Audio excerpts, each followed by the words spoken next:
कहाँ लेकर के जा रहे? नरक लोक। बोले क्यों?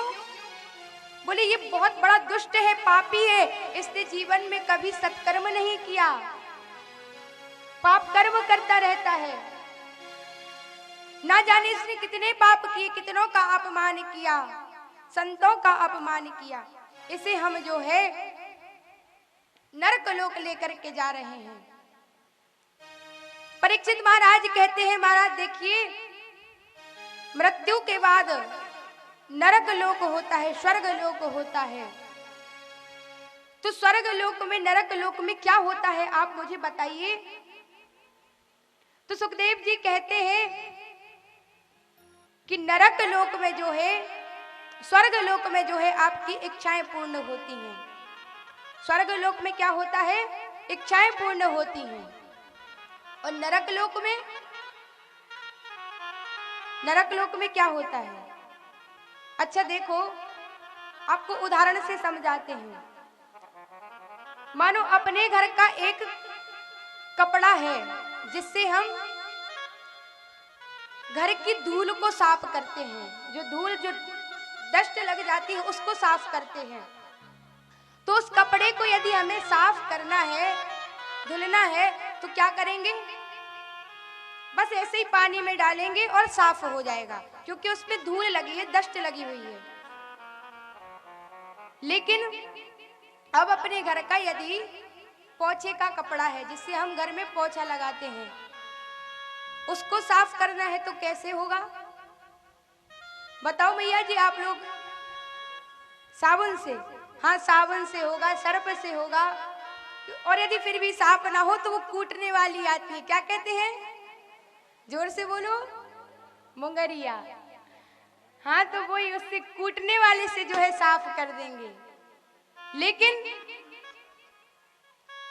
अब यदि हमारे घर का, रसोई घर का कपड़ा है जिससे तेल की चिकनाई साफ करते हैं, जिसमें बहुत तेल की चिकनाई लगी हो, अब उसे साफ करना है तो साबुन से, सर्फ से तो साफ होने वाला नहीं है।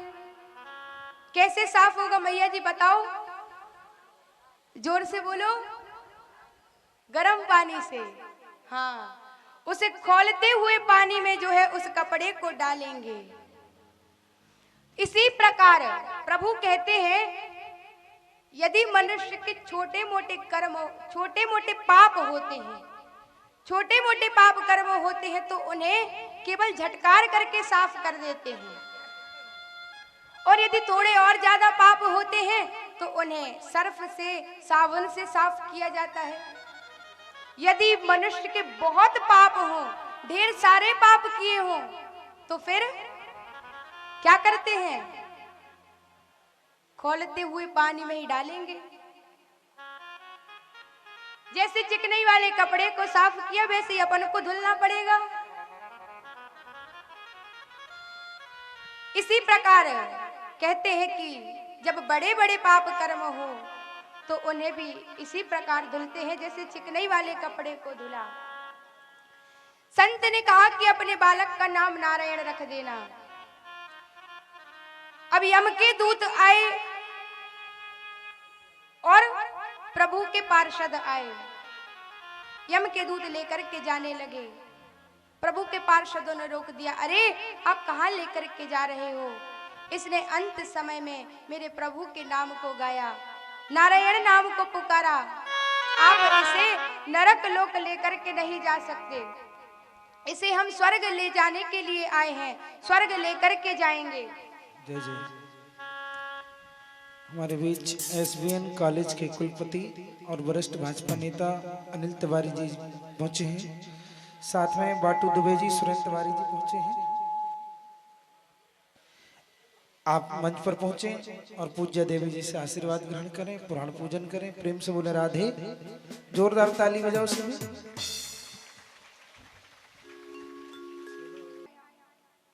बोले लेकिन इसने तो इतने पाप कर्म किए हैं, आप इसे स्वर्ग लोक लेकर के कैसे जा सकते हैं? कभी इसने सत्कर्म नहीं किया, कभी एक भी पुण्य नहीं किया, पाप कर्म करता रहता है, और आप इसे स्वर्ग लेकर के जाएंगे? तो तुरंत वहां से जो प्रभु के पार्षद थे उन्होंने यम के दूतों को तुरंत भगा दिया। बोले जाओ यहां से। इसने अंत समय में मेरे नारायण के नाम को पुकारा। बोले प्रभु इसने नारायण के नाम को नहीं, इसने अपने बालक नारायण को पुकारा था। आपसे थोड़ी गलती हो गई है।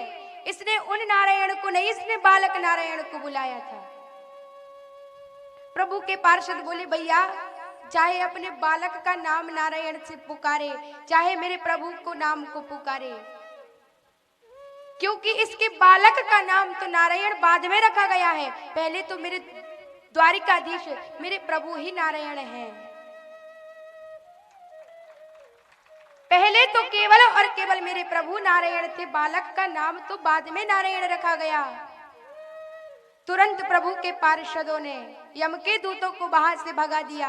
यम के दूत हो गए 9 2 11 और भगवान अपने धाम को लेकर के चले गए। यम के दूत पहुंचे, बोले जाकर के महाराज कम से कम देख समझ के तो भेजा करो। वहां पता नहीं बड़े सुंदर सुंदर कोई 4-5 पुरुष आए थे, उन्होंने मुझे धुतकार के भगा दिया और कह रहे थे मेरे नारायण के नाम को गाया। जैसे नारायण के नाम को कहा, अरे बोले यहां मत बोलो मेरे प्रभु का नाम, ये नरक लोग है, यहां मेरे प्रभु का नाम मत बोलो। तुरंत लेकर के गए उसे स्वर्ग में, सुंदर सुंदर विमान सजा करके यमराज को लेकर के गए प्रभु अपने परम धाम को। क्यों? क्योंकि अंत समय में नारायण के नाम को गाया, नारायण के नाम को पुकारा। तुरंत प्रभु के पार्षद लेकर के चले गए। कहते हैं अंत समय में यदि मुख से प्रभु का नाम निकल जाए तो हमें फिर नरक लोक नहीं जाना पड़ता, नरक नहीं भोगना पड़ता, सीधे स्वर्ग को ही जाते हैं। इस प्रकार प्रभु ने जो है अजामिल का उद्धार किया। अब एक हिरण्यकश्यपु नाम का दैत्य था। 2 भाई थे, हिरण्याक्ष और हिरण्यकश्यपु। हिरण्याक्ष को भगवान बाराह ने मार दिया था। हिरण्यकश्यपु हिरण्याक्ष का भाई था। तो सोचा विचार किया कि अपनी भाई के वध का बदला लेने के लिए मैं नारायण को हराऊं। परंतु नारायण को कौन हरा सकता है? इतनी किसकी शक्ति है जो नारायण को कोई हराए? नारायण को केवल हराने के लिए क्या करना है? तप करना पड़ेगा, तपस्या करनी पड़ेगी। हिरण्यकश्यपु जंगल में गया, जाकर के तपस्या में लीन हो गया। इतना घोर तप किया, इतना घोर तप किया कि उसके शरीर में हड्डी मांस पिंजर का एक ढेर बन गया। चींटियों ने उसके शरीर में बिल बना लिया। इतना घोर तप किया। अब तप करने के बाद ब्रह्मा जी प्रकट हुए। जैसे ही ब्रह्मा जी का प्रागट्य हुआ, बोले बरम ब्रोही बरम ब्रोही बरम ब्रोही, बेटा वरदान मांगो, क्या चाहिए? मैं तुम्हारी भक्ति से प्रसन्न हूं, वरदान मांगो, क्या चाहिए? तो कहता है प्रभु मुझे केवल एक ही वरदान चाहिए। बोले क्या? बोले मुझे अमर होना है, अमर कर दीजिए। ब्रह्मा जी बोले अमर करना है? देखो भागवत जी में लिखा है, वर्णन आता है कि ब्रह्मा जी की भी जो है आयु निश्चित की गई है। जब ब्रह्मा जी की आयु समाप्त हो जाती है तो कोई दूसरा आकर के ब्रह्मा पद पर बैठ जाता है, ब्रह्मा पद उसे दिया जाता है। इंद्र की भी आयु निश्चित की गई है। जब इंद्र की आयु समाप्त होती है तो कोई दूसरा आकर के इंद्र पद पर बैठ जाता है। ब्रह्मा जी ने कहा कि देखो भैया, अमर तो हम स्वयं ही नहीं है, तुम्हें अमर क्या कर दें? अमर नहीं कर सकते, और कोई वरदान मांगो तो दे देंगे। बोला नहीं नहीं ब्रह्मा जी देखो, फिर मुझे और कोई वरदान तो चाहिए नहीं, मुझे केवल अमर ही होना है, बस यही वरदान चाहिए। अब ब्रह्मा जी ने विचार किया कि सोचा देखो ज्यादा तो भक्त हमारे होते नहीं है, ज्यादा भक्त होते नहीं है, एक आध ही हुआ है, और यदि वही हमसे रूठ जाए तो फिर क्या मतलब। अच्छा बताओ यहाँ कोई है ब्रह्मा जी का भक्त? हाथ उठाना, कौन है ब्रह्मा जी का भक्त? कोई नहीं, क्योंकि होते ही नहीं ब्रह्मा जी के भक्त। तो ब्रह्मा जी ने विचार किया वैसे ही हमारे भक्त नहीं होते, एक आध भक्त हुआ, वही रूठ जाए तो क्या मतलब। बोले नहीं नहीं और कोई वरदान मांगो, मैं तुम्हें अवश्य दूंगा। फिर बोला देखो महाराज, फिर मैं आपसे एक नहीं, दो नहीं, तीन नहीं, 6 प्रकार के वरदान आपसे मांगूंगा। बोले तथास्तु, मांगो 6 प्रकार के वरदान, कौन कौन से चाहिए। हाथ जोड़ करके बोला प्रभु पहला वरदान मुझे ये दे दो, केवल पहला वरदान मुझे ये दे दो कि ना मैं नर से मरूं ना पशु से, न दिन में मरूं ना रात में, न भीतर मरूं ना बाहर, न ऊपर मरूं ना नीचे, न अस्त्र से मरूं ना शस्त्र से। और बोले और 6वां वरदान कौन सा? बोला एक और वरदान दे दीजिए। बोले क्या? बोले 12 महीने में से किसी भी महीने में ना मरूं। अब इसका मतलब क्या हुआ? बात तो वही हुई, घी चाहे सीधी उंगली से निकालो चाहे टेढ़ी से, होना तो इन्हें अमर ही है। फिर भी ब्रह्मा जी ने हाथ उठा करके कहा भैया तथास्तु, ठीक है दिए ये 6 प्रकार के वरदान तुम्हें। अब जिसे ये 6 प्रकार के वरदान प्राप्त हो जाए, न दिन में मरू न रात में, न नर से मरू न पशु से, ऐसे यदि 6 प्रकार के वरदान प्राप्त हो जाए तो उस व्यक्ति के दिमाग में तो सीधी सीधी एक ही बात आएगी, क्या? कि अब हम अमर हो गए। तो विचार करता है कि मैं तो अब अमर हो गया, अब मैं ही सबका भगवान हूं, मुझसे बड़ा अब कोई नहीं दुनिया में, जो कुछ भी है मैं ही सबका भगवान हूं, मैं ही सबका देवता हूं। जाकर के सभा में घोषणा कर दी कि देखो आज से कोई भी नारायण नाम नहीं लेगा, कोई भी आज से प्रभु का नाम नहीं लेगा, नारायण का नाम नहीं लेगा, सब जो है मेरा ही नाम लेंगे, हिरण्यकश्यप के नाम का ही यज्ञ करेंगे, हिरण्यकश्यप के नाम का ही माला जप करेंगे, कोई नारायण नाम नहीं लेगा। सब मान गए, कौन लड़े इससे? सबने मान लिया कि ठीक है जैसा महाराज कहेंगे वैसा ही करेंगे। परंतु उस समय थोड़ा थोड़ा आगे खिसकाओ, सब भीड़ बढ़ती जा रही है। और आ जाओ, आ जाओ आगे।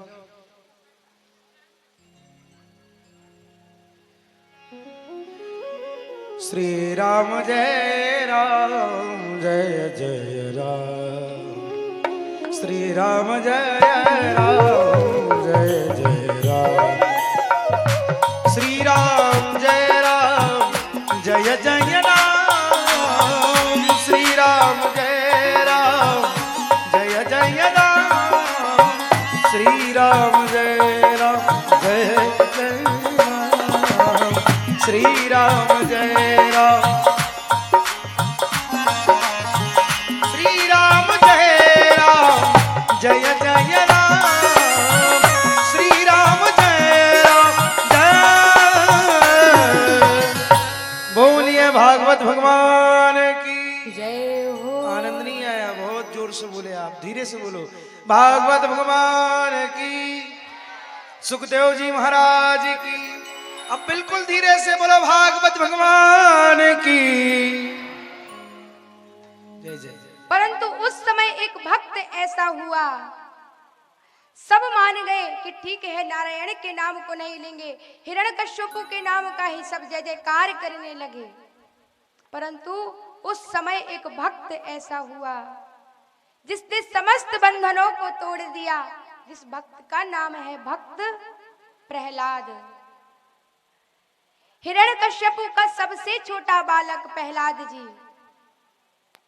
प्रहलाद जी बोले पिताजी मैं नहीं छोड़ सकता नारायण नाम, मैं नारायण का नाम छोड़ ही नहीं सकता। अब कितना भी कहें सब मान जाएं, परंतु मैं नारायण नाम नहीं छोड़ सकता। बोले अरे कैसे नहीं छोड़ सकता? तुरंत गुरु संडा और मृग के पास भेजा कि इन्हें कड़ी से कड़ी राक्षसी विद्या सिखाओ, कड़ी से कड़ी राक्षसी विद्या इन्हें सिखाओ। चोरी कैसे करते हैं, मदिरापान कैसे करते हैं, गणिकाओं का संग कैसे करते हैं, डाका कैसे डालते हैं, ये कड़ी से कड़ी विद्या राक्षसी विद्या इन्हें सिखाओ। तो अब गुरु संडा और मृग पढ़ाते हैं कि चोरी कैसे करते हैं, मदिरापान कैसे करते हैं, गणिकाओं का संग कैसे करते हैं। परंतु सब विद्यार्थी बैठे हुए हैं कक्षा में, सबसे पीछे प्रहलाद जी बैठे हुए हैं और नेत्र बंद करके केवल एक ही बात कहते हैं, क्या? हे हरि, हे हरि, हे हरि। दिन रात हरि का गुणगान करते रहते। सब विद्यार्थी बैठ करके पढ़ते हैं कक्षा में, लेकिन वे तो केवल और केवल हे हरि, हे हरि, हे हरि। अब प्रहलाद जी हरि के नाम को गाते रहते हैं। हिरण्यकश्यपु ने सोचा कि आज मेरा बालक प्रहलाद घर आया है। बोले बेटा प्रहलाद इधर आ। बोले क्या बात है पिताजी? बोले एक बात बता बेटा, तुझे दुनिया में सबसे अच्छा क्या लगता है? बड़े प्यार से बुलाया, प्रहलाद जी को गोद में लिया और गोद में बिठा करके कहते बेटा प्रहलाद, तुझे दुनिया में सबसे अच्छा क्या लगता है? प्रहलाद जी बोले पिताजी, जो मुझे अच्छा लगता है वो आपकी समझ में आने वाला नहीं है, वो आपकी समझ से एकदम बाहर है। बोले अरे ऐसे कैसे समझ आने वाला नहीं है? तुम जानते नहीं हम कितने बड़े ज्ञानी हैं। बोले नहीं पिताजी, आपको समझ में आने वाला नहीं है जो मुझे पसंद है। बोले नहीं नहीं फिर भी बता तो तू। बोले पिताजी अच्छा बताऊं? बोले हाँ बताओ। बोले बताएं? बोले हाँ बताओ ना, मुझे समझ में आ जाएगा, बस तुम बताओ तो सही कि तुम्हें सबसे अच्छा दुनिया में क्या लगता है। तुरंत प्रहलाद जी हाथ जोड़ करके कहते हैं पिताजी मुझे तो केवल और केवल एक ही चीज अच्छी लगती है, क्या? श्रवणम कीर्तनम विष्णु स्मरणम पाद सेवनम अर्चनम वंदनम दास्य सख्य आत्मनिवेदनम। सख्यमात्मनिवेदनम।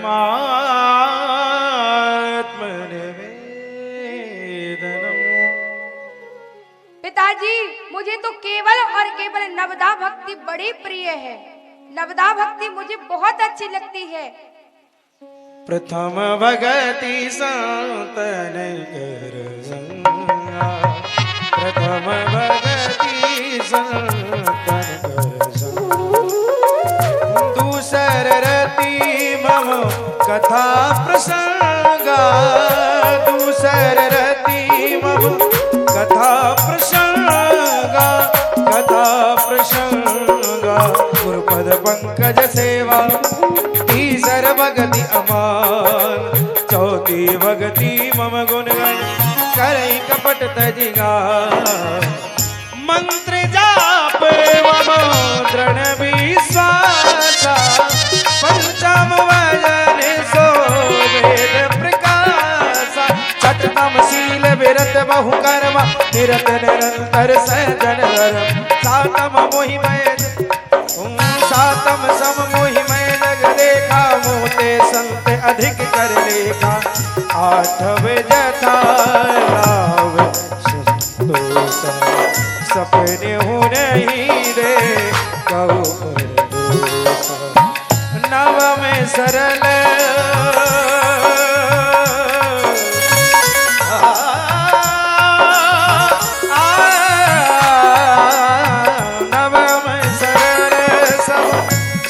चंचल हीरा मम हरो सही हरस नदीना नव महु एक जिनके हो नारी पुरुष सजरा।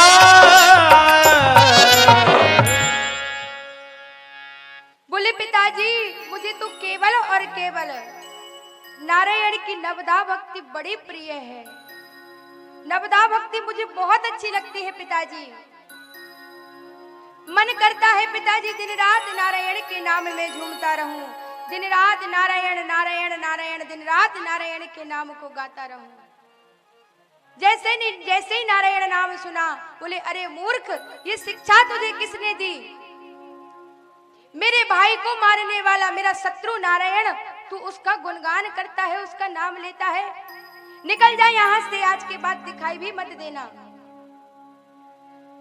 पुनः गुरु संडा और मृग के विद्यालय में डाला कि जाओ कड़ी से कड़ी राक्षसी विद्या सीखो, आज के बाद कभी ये मेरे शत्रु का नाम ना ले। फिर गुरु देव सिखाते हैं गुरुदेव कि चोरी कैसे करते हैं, मदरापान कैसे करते हैं, परंतु प्रहलाद सी सबसे पीछे बैठे बैठे हे हरि हे हरि हे हरि पुकारते रहते। गुरुदेव बोले कि बेटा तुम सब विद्यार्थी बालक यही बैठो, अपना वर्क करो, अपना होमवर्क करो, हम आते हैं, थोड़ा बाहर तक होकर के आते हैं। तो गुरुदेव कहीं बाहर चले गए कुछ काम से, सब विद्यार्थी बैठे हुए थे। प्रहलाद जी ने सोचा कि यही सही मौका है अपने समस्त भक्तों, अपने समस्त मित्रों को भक्ति से जोड़ने का, यही सही मौका है। बोले सुनो मित्र, तुम सब मेरे पास आओ। बोले क्यों भाई प्रहलाद, क्या बात है, बोल तो सही। बोले अरे आप आओ तो सही मेरे पास। सब आकर के बैठ गए। बोले देखो एक काम करो, तुम सब मेरे साथ कुछ क्षण हरिनाम संकीर्तन करो, मेरे साथ तुम सब कुछ क्षण प्रभु का नाम लो, प्रभु का कीर्तन करो। बोले प्रभु का कीर्तन, प्रभु का नाम, अरे हट, ये कौन सी बात हुई प्रहलाद? ये अभी हम लोग की कोई उम्र थोड़ी हुई है भजन करने की, अभी हम छोटे बालक हैं, अभी हम पढ़ेंगे, खेलेंगे, कूदेंगे, फिर हमारा विवाह होगा, नाती पोता होंगे, उसके बाद बुढ़ापे में करेंगे भजन। अभी थोड़ी ना ये कोई उम्र हुई है भजन करने की। बोले अच्छा तो बुढ़ापे में भजन करोगे? बोले हाँ, ये अभी हमारी कोई उम्र नहीं है। प्रहलाद जी समझाते हैं अपने मित्रों को, देखो भैया भगवान के पास जब हम जाते हैं तो दो पुष्प लेकर के जाते हैं, एक खिला हुआ एक मुरझाया हुआ। तो श्री ठाकुर जी को कौन सा पुष्प पसंद आएगा? जोर से बोलो, कौन सा पुष्प पसंद आएगा? खिला हुआ। खिला हुआ। तो हमारे जीवन का यदि सबसे खिला हुआ कोई पल है तो वो है बालपन, बचपन। प्रहलाद जी बोले देखो तुम्हारे साथ ये जो पढ़ाई लिखाई कर रहे हो ये तो साथ जाने वाला है नहीं, केवल और केवल तुम्हारे साथ यही साथ जाने वाला है जो आज हम कह रहे हैं। बोले बस छोटा सा तुम सबसे निवेदन है कि मेरे साथ कुछ क्षण हरिनाम संकीर्तन करो। बोले ठीक है, कहते हो इतना तो फिर कर लेते हैं। कीर्तन करना कौन सी बड़ी बात है, बस गुरुदेव ना आ जाए। बोले नहीं आएंगे उसकी चिंता मत करो, गुरुदेव को हम रोक देंगे, बस कीर्तन तो करो। किसी के हाथ में मृदंग दे दिया, किसी के हाथ में करताल दे दिए, किसी के हाथ में मजीरा दे दिया और बोले आओ सब मिलकर के प्रभु का कीर्तन करते हैं। और कीर्तन आरंभ हुआ। क्या? श्रीमन नारायण श्रीमन नारायण श्रीमन नारायण नारायण नारायण नारायण श्रीमन नारायण श्रीमन नारायण नारायण नारायण भजवन नारायण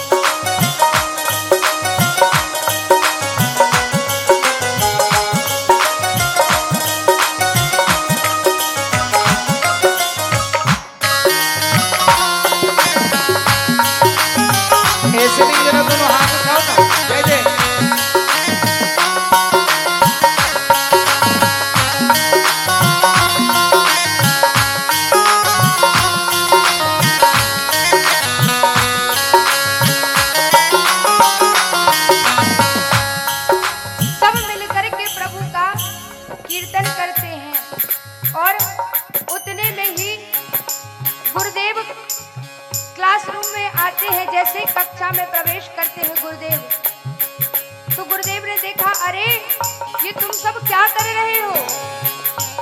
प्रहलाद जी बोले, प्रभु का कीर्तन कर रहे हैं। बोले बंद करो ये सब। प्रहलाद जी गए गुरुदेव के पास, गुरुदेव के नजदीक जाकर के गुरु जी के हाथ को पकड़ा। जैसे ही हाथ को पकड़ा तो अच्छा एक बात बताओ, किसी व्यक्ति को करंट लगा हो तो दूसरे व्यक्ति को छुए तो क्या होगा? करंट पास होगा। तो प्रहलाद जी ने जाकर के गुरुदेव को छुआ, गुरुदेव को ऐसा करंट लगा, ऐसा करंट लगा कि आकर के झूम करके तुरंत गाने लगे, क्या? नारायण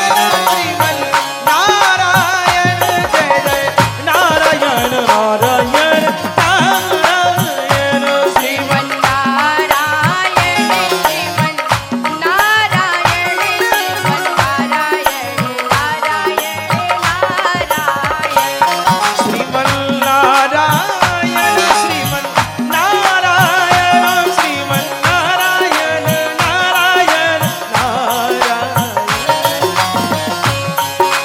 अब ऐसे ही कीर्तन चल रहा था तो गुरुदेव को बुलाने के लिए कुछ उनके शिष्य आए। जैसे ही पहरेदार आए भीतर तो बोले, गुरुदेव आपको कोई बाहर पुकार रहा है। तो गुरुदेव तो मग्न थे प्रभु के भजन में, नृत्य कर रहे थे, झूम करके गा रहे थे श्रीमन नारायण नारायण।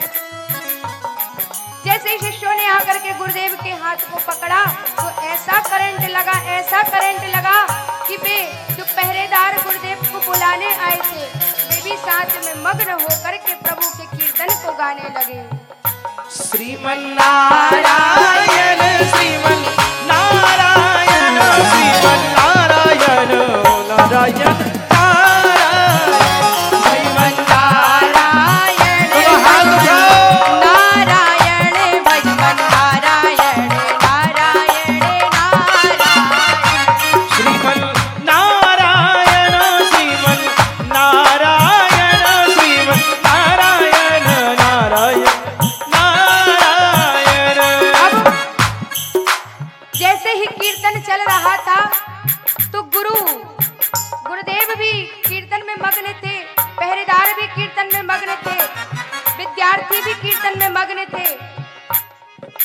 अब हिरण्यकश्यपु ने सोचा कि आखिर आज देख करके तो आते हैं कि ये गुरुदेव हमारे बालक प्रहलाद को सिखाते क्या हैं, पढ़ाते क्या हैं, देख के तो आए। हिरण्यकश्यपु जैसे ही आया तो देखता है कि कीर्तन में सब मग्न हैं। श्रीमन नारायण श्रीमन नारायण श्रीमन नारायण नारायण नारायण श्रीमन नारायण श्रीमन नारायण श्रीमन नारायण नारायण नारायण। भजमन नारायण भजमन नारायण भजमन नारायण नारायण नारायण श्रीमन नारायण श्रीमन नारायण श्रीमन नारायण नारायण नारायण। जैसे कीर्तन चल रहा था हिरण्यकश्यपु का प्रवेश हुआ। कीर्तन में जैसे ही आए हिरण्यकश्यपु ने देखा कि सब नाच रहे हैं। बोले, अरे ये क्या कर रहे हो? शांत हो जाओ, ये प्रभु का कीर्तन क्यों कर रहे हो? नारायण नारायण क्या कर रहे हो? तुरंत कीर्तन बंद हो गया। एकदम सभा में सन्नाटा छा गया। बोले, अरे शर्म नहीं आती है? क्या कर रहे हो? मेरे शत्रु का नाम, मेरे बालक को यही शिक्षा देते हो तुम? बोले, पता नहीं, हम तो बाहर गए थे कुछ काम से, कुछ कार्य से हम बाहर गए थे, पता नहीं। ये सारे विद्यार्थी बैठे हुए थे, जब मैं आया तो मुझे सब कीर्तन करते हुए दिखे और मुझे पता भी नहीं मैं कैसे इस कीर्तन में शामिल हो गया, कैसे मग्न हो गया।